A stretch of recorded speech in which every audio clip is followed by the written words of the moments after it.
জন্য কি ধরনের সংস্কার করা হবে যাতে মানুষ সত্যিকারের সেই ব্যয়ের উপকার পায়। ওনাদের যখন রাজস্বের কথা বলবেন তখন ওনাদের বলতে হবে এই রাজস্বের ফলে আনার ক্ষেত্রে ওনারা কি ধরনের সংস্কারে যাবেন।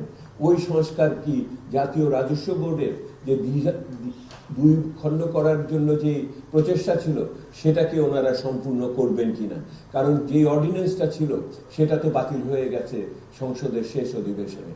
সে তো আগামী দিনের এই চিন্তাটা আমাকে তো বলতে হবে, ওনাদের তো বলতে হবে যে ওই 1300-র উপর যে এই প্রকল্পগুলো আপনার বার্ষিক উন্নয়ন কর্মসূচির ভিতরে রয়েছে, যেগুলোকে আমি বলি জম্বি প্রজেক্ট, অনেকে আমাকে বলে না এটা সুইট হার্ট ডিলস, কোনো কোনো প্রকল্প রাজনৈতিক কারণে এবং ওখানে থাকছে এবং ওটাকে বহু বছর ধরে আমরা পোষণ করছি, সেগুলোকে কোনগুলোকে ওনারা বাদ দিবেন সেগুলো তো স্বচ্ছভাবে আমাদের বলতে হবে। এইগুলি সংস্কারের কথা যদি না বলেন তাহলে কিন্তু মানুষও কিন্তু কর দেওয়ার দিকে আগ্রহ পাবে না, এটা তো বলা বাহুল্য। পৃথিবীতে দেখা গেছে গবেষণায় স্থাপিত হয়েছে যে দেশে আপনার কর দেওয়ার ক্ষেত্রে, যেই দেশে রাষ্ট্রীয় সেবা দান করার প্রবণতা বেশি এবং সেখানে দক্ষতা আছে, সেখানে মানুষও কর দেওয়ার ক্ষেত্রে আগ্রহ বোধ করে। করের হার কমান, করের জাল বিস্তৃত করেন। বাংলাদেশের মাত্র 18% মানুষ কর দেওয়ার যোগ্যতা যাদের আছে তারা মাত্র কর দেয়, সেহেতু এই 18% মানুষের উপর নতুন ভাবে কর আরোপ করবেন না। এই নতুন সংখ্যা এখানে যুক্ত করতে হবে এবং সেই যুক্ত করার ভিতর দিয়ে আগামী দিনে কিভাবে আপনি সংস্কারের পথে এটাকে সামনে এগিয়ে নিয়ে যাবেন, এইটি আমার প্রত্যাশা। এই সরকার যে এসছে তার ম্যানিফেস্টোতে একটা শব্দ আছে, শব্দটা হলো ফিসক্যাল সোশ্যাল কন্ট্রাক্ট।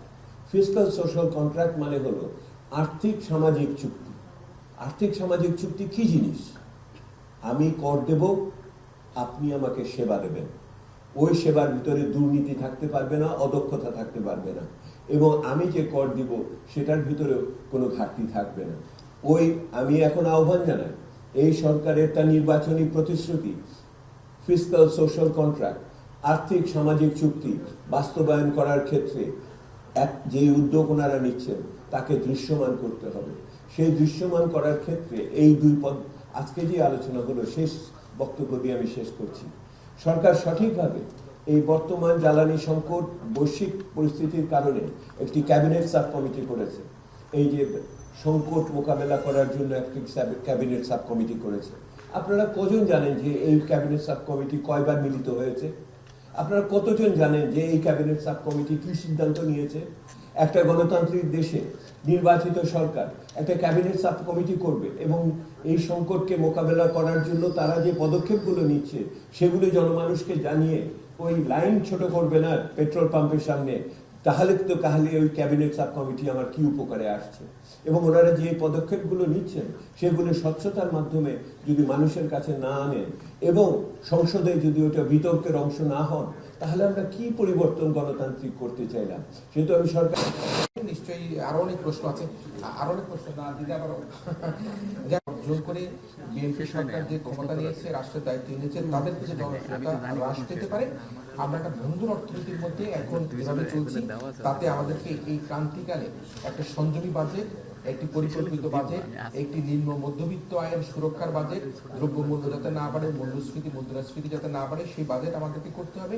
আমাদেরকে রাজস্ব আহরণের ক্ষেত্রে দুর্নীতি প্রতিরোধ করতে হবে এবং কর ব্যবস্থাপনাকে সংস্কারের মাধ্যমে আমরা যারা কর দিচ্ছি না তাদেরকে কর দেবার আওতায় নিয়ে আসতে হবে। করের বোঝা কমানোর জন্য আমরা মনে করি যে রাজস্ব আহরণকে আমাদেরকে বৃদ্ধি করতে হবে।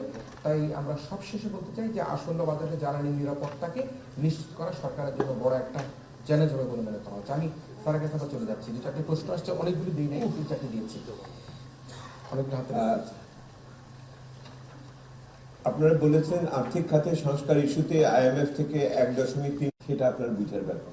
এটা বুঝতে হলে অন্তর্বর্তী সরকারের শেষ অংশে যে যখন সংস্কারের আলোচনা হলো কিন্তু তার কোনো বাস্তবায়নে টাস্ক ফোর্স এবং কমিশন ইত্যাদি করেছে, এগুলি এখন একত্রিত করে হয়তো মিউজিয়ামে রাখার সময় হয়েছে। কিন্তু এখন বিষয়টা হলো যে এইগুলো থেকে কার্যকরভাবে আমরা কোনো পদক্ষেপের দিকে যেতে পারি নাই, এটি হলো ব্যাপার। আমি শেষের দিকে সরকারের দম ফুরিয়ে আসছে, তারা রাজনৈতিকভাবে নির্বাচন এবং তাদের নিষ্ক্রমণ এটা নিয়ে অনেক ব্যস্ততার ভিতরে ছিল। কিন্তু বর্তমান সরকার যে এসছে, লক্ষ্য করে দেখুন, তারা তো অনেক সংস্কারের প্রতিশ্রুতি দিয়েছে, কিন্তু সেই সংস্কারের প্রতিশ্রুতির আর্লি সিগন্যাল বা প্রারম্ভিক সংকেতগুলো তো অত আশাপ্রদ কি হচ্ছে। আমরা অর্ডিন্যান্স গুলো দেখলাম, যেগুলিতে সংস্কারের আলোচনা ছিল, সেই আলোচনার অর্ডিন্যান্স অনেকগুলি সেরকম ভাবে পাশ হয়নি বা এমনকি সংশোধিত আকারে পাশ হয়নি।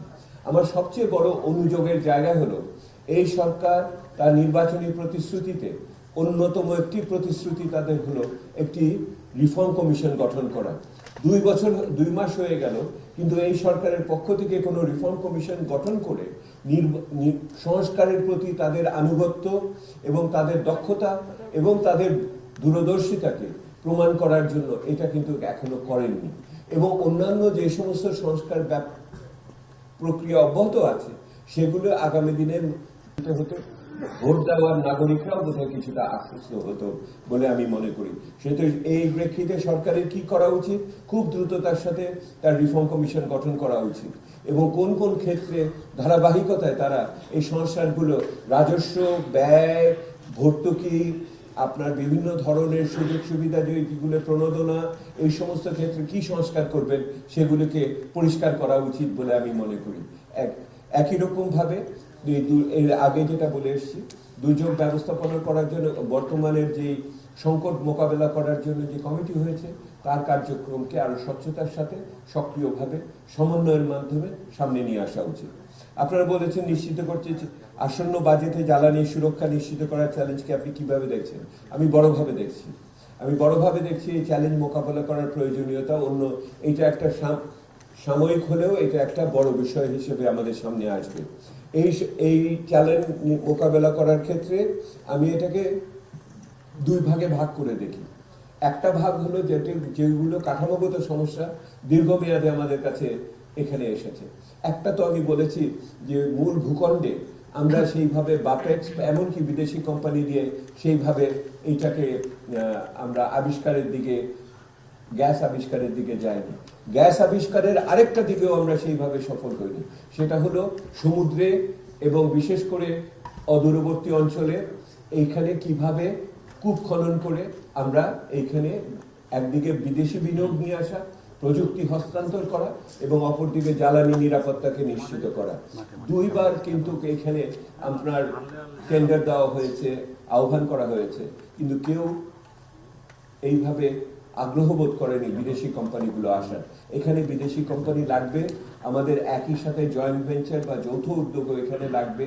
কিন্তু আমার দেশের ভিতর ভূখণ্ডে, মূল ভূখণ্ডে এবং সমুদ্রে উভয় ক্ষেত্রে জ্বালানি আরো আবিষ্কার করার যাওয়ার এর চেয়ে বড় প্রয়োজন আর কিছু নাই। এটাকে নিশ্চিত করতে হবে আগামী বাজেটে। একই রকম ভাবে আমরা এই মুহূর্তে যে সমঝোতার অন্যতম স্তম্ভ হিসেবে থাকবে সামাজিক সুরক্ষা। এই সামাজিক যারা প্রবৃদ্ধির ভিতর দিয়ে উপকার পাবে না, তাদের আমাদের দেখা, পিছিয়ে পড়া মানুষগুলোকে দেখা এবং আমাদের নাগরিক প্ল্যাটফর্ম এই কথাগুলি বারবার বলে এসছে, সেই জন্য আমরা খুব খুশি ওটা দিয়ে। কিন্তু আপনার একই সাথে মনে রাখতে হবে তার এইগুলো করার ক্ষেত্রে তার কতখানি এই মুহূর্তে তাদের যোগ্যতা বা সুযোগ আছে এটার ভিতরে। আমি প্রশংসা করি যে নির্বাচনী প্রতিশ্রুতিকে ওটার প্রতি নিষ্ঠ থাকার জন্য, তার প্রতি নিষ্ঠা দেখানোর জন্য ফ্যামিলি কার্ড চালু করা হচ্ছে, কৃষক কার্ড চালু করা হচ্ছে এবং একই রকম ক্রিয়া কার্ড চালু করা হচ্ছে। আমাদের বিভিন্ন উপাসনালয়ের যারা ব্যক্তিরা আছেন তাদের প্রতি সমর্থন দেওয়া হচ্ছে। আগামী দিনে হয়তো মিড ডে মিল চালু হবে, মহিলাদের জন্য পরিবহন হবে ইত্যাদি, সবকিছু ঠিক আছে। একটি সংকেত দেওয়ার জন্য এটা ঠিক আছে, কিন্তু এটাকে আমরা ইংরেজিতে বলি স্কেল আপ করা, মানে এটাকে বড় করতে হলে, এটাকে দিতে হলে যেই আর্থিক সঙ্গতি দরকার সেইটা কিন্তু সেই অর্থে নাই। এখানেই হলো অর্থনীতির একটার সাথে আরেকটা জোড়ালো, সেইখানে দেখার বিষয় আছে। এইখানে উদ্ভাবনী প্রক্রিয়ার ভিতরে ওনাদের যেতে হবে, কিন্তু তার চেয়ে আমার বড় কথা, ওনারা এই বাজেটের সাথে যদি 3 বছর মেয়াদী যেটাকে বলি মিড টার্ম বাজেটারি ফ্রেমওয়ার্ক, ওই 3 বছর মেয়াদী বাজেটারি ফ্রেমওয়ার্ক দিয়ে যদি দেখাতে পারেন যে এই বছরের কষ্টটি 2 থেকে 3 বছরের ভিতরে আমরা নিরসন করতে পারবো, সেই আস্থা যদি ওনারা নীতি এবং সংস্কার দিয়ে দিতে পারে, তাহলে এটা আমি মনে করি যে সমাধানের বা মানুষের ধৈর্যের একটা কারণ আছে। আমার খুব ভালো লেগেছে আপনারা দুই পক্ষই হার্ড বাজেট কনস্ট্রেন্ট শব্দটাকে ব্যবহার করেছেন। এটা আমি নিজেই ব্যবহার করেছিও এবং সেটা এই হার্ড বাজেট কনস্ট্রেন্টের বছর, অর্থাৎ আপনার চাহিদা অনেক কিন্তু সেই অর্থের টাকা আমরা দিতে পারছি না। আপনারা তো কেউ চান না যে রাতের অন্ধকারে বাংলাদেশ ব্যাংক টাকা ছাপাক। এইটা তো শেষ বিচারে এসে আপনার আমার মূল্যস্ফীতিতে আঘাত করবে, সেহেতু আমরা চাই না। আপনাদের আমি এইটুকু বলি, নাগরিক আপনি তারপরে দীর্ঘলম্ফ দেন। সরকারের এই 3 মাস এখনকার যে পরিস্থিতি, দীর্ঘলম্ফ দেওয়ার জন্য ওনাদের 2-3 পা পিছনে যাওয়ার দরকার হলেও সেটা তারা যাবেন, এইটাই আমি মনে করি। ওনাদের মনে রাখতে হবে আজকের বাজেট না, শেষ বাজেট যেদিন দিবেন মানুষ আপনাদের কিভাবে মূল্যায়ন করবে। এই মধ্যমেয়াদী চিন্তা থেকে আজকে এখানে শেষ করতে চাচ্ছি। ভালো থাকবেন সবাই।